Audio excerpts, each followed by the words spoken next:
Hey everyone, welcome back to the Daily Try. It's 2024. I can't believe it. Happy New Year. Hopefully you've had a great start to your year already, but I thought it would be a fun thing to do to start the year off with putting my name a little bit on the line and making my predictions for some races, but also how I think some things are going to pan out throughout the year. I'm going to start it off a little bit easy and work my way into some a little more challenging, maybe controversial topics later on. But let me know yours down below, and maybe at the end of the year we can make fun of each other and see who got what wrong. So I think this is going to be fun, and let's get into it without further ado. So starting off number one, starting off pretty light, I think Gustav Eden this year bounces back and we see him reclaim some of that former glory we saw from a couple of years ago. I don't think he does it though if he goes the route of short course racing.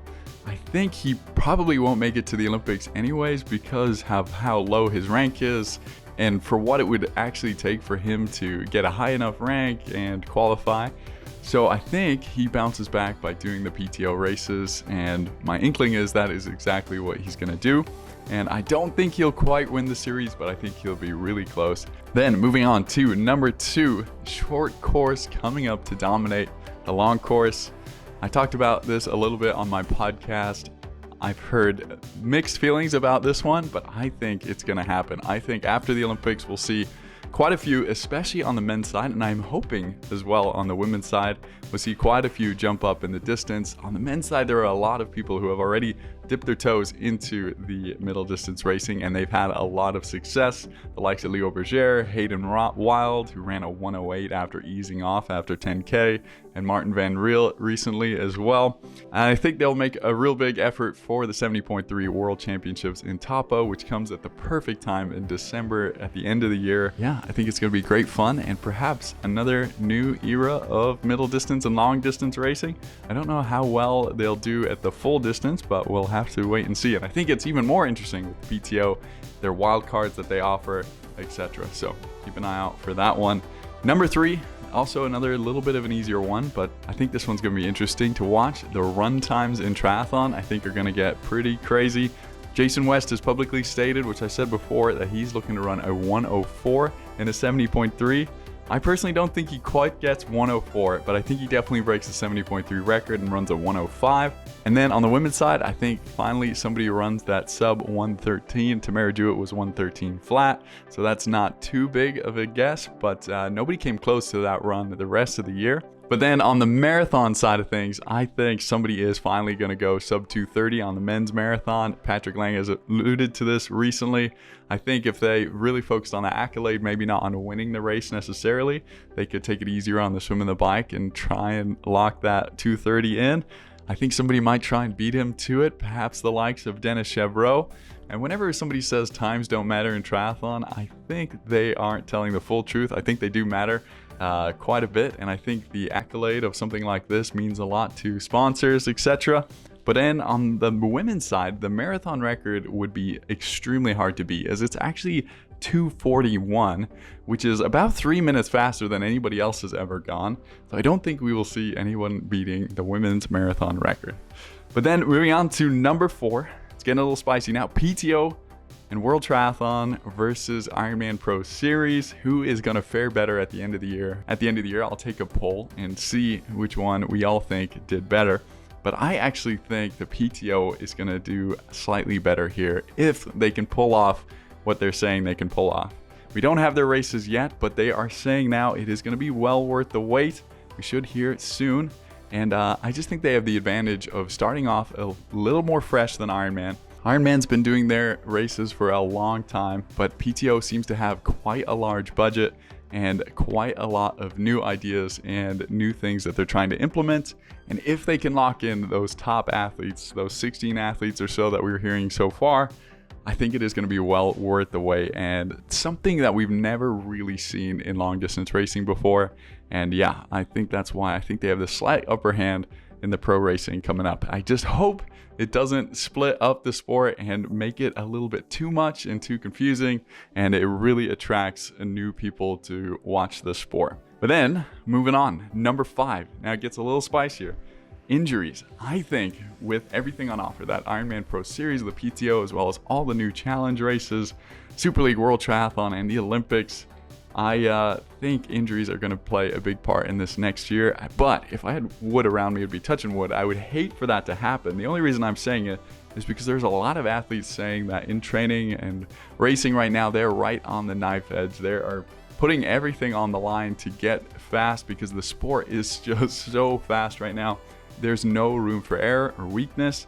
And yeah, I just hope this doesn't happen, but I think we might see a good few injuries next year with it being such a big year. Then moving on to number 6, it gets even hotter. Sam Laidlow, I don't think wins Kona. He'll definitely be going in as the favorite, but I don't think he will get away on the bike. I don't think people will let him. They will try and stay within 12 meters and do everything they can to not let him have the huge lead he's had before coming off of the bike. Now, I hope he's watching this and he proves me wrong and he goes for another insane bike time. But yeah, I think the win is going to come from somewhere else. And then Anne Haug, I think, will take the win there in Nice. I think that really suits her, that bike course and the run course as well. But I think by then, and I'm really hoping so, we will see a few more standout breakthrough Ironman athletes on the women's side. We saw that top 7 to 10 in Kona this year. I'm hoping we have a few more added to that list. The likes of Marlon Pierre, who could perform really well there, and India Lee, who we saw recently competing at the full distance. So I think that race is going to be super exciting. But I think Anne, in her later years of pro triathlon now, will really want another world title. Then moving on, number 7. This one I put down here as a little bit hotter because it's been in the news lately with the mystery pro making a prediction that Lionel will not win another big race. But I think it's coming. But I don't think this next year. However, I do think he has one of his best years for a while. It looks like he is doing all of the things right that he's needed to for a long time. And I think next year will be so much better than this previous year. However, I think he needs to do all of the things he's doing now for just a few more years in order for him to win a big race. But slightly easier prediction there. I think his year next year is a great one. Then on to number 8, more rule changes. I think we've seen quite a few controversial rule things recently. And I think with the sport getting more professional, getting more eyes on it, and with more money on the line than ever before, I think finally we will start to see some of these changes that we've been looking for quite a while to finally make their way into the rule books. The likes of changes to the time penalties given from penalties from like drafting, as well as also getting a little stricter with things that triathletes do for aerodynamics. We've seen like Joe Skipper's aero bottles on his frame. We've also seen the bottles down the shirts, the dropper seats, the calf sleeves, everything like that. I think they might, like the shoes, finally start adopting some rules to keep it more of an even playing ground. But also, I kind of love those things and they make our sport a little bit more unique. So I'm not sure how I feel about that one, but I think some more rule changes will finally be coming. But then moving on to number 9, who do I think is going to be the inaugural world champion for the PTO and World Triathlons series? I think it's going to be Jason West on the men's side if he doesn't go for the Olympics. And then on the women's side, it's going to be Lucy Charles Barkley, who has announced her support of the PTO. She's now got that Kona win that she was always chasing. And I think the PTO series and becoming that world champion will be a big aim for her. We didn't see the best out of her this year at the PTO because of injuries. But yeah, I think she's going to be number 1. Then moving on to number 10, the biggest race of next year is going to be the Olympics, hands down. I mean, it's the Olympics. It doesn't get any bigger than that. My prediction, my hot take, I think as this has just occurred to me recently, and I don't know why I'm going with this live on YouTube, but I don't think Christian Blumenfeld, Alex Yee, or Hayden Wall, the previous medalists, are going to take the Olympic gold. I really think the swim is going to play a critical factor, and as we've seen in the last 2 World Championship Series races, Hayden Wild and Alex Yee haven't featured in those because they've had a poor swim and weren't able to make it into that front pack on the bike in order to show off their ridiculous run speed. And I think everybody knows that. I think they don't want this to come down to a running race with those 2 in it. For that reason, I think the winner is going to go outside of those 3, but I would love to see a 3-way run race between those guys if that does happen. And on the women's side, even if Flora Duffy is good to go, I still think Beth Potter and Cassandra Beaugrand have shown this year that they are the top 2. And yeah, just with Flora's injury and her time away, I think those two are going to be unstoppable in Paris. And with that, those are my top 10 predictions.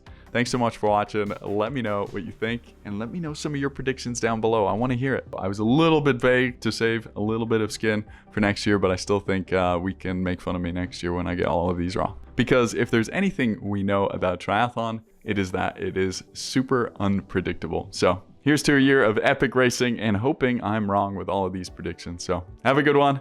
We'll see you later.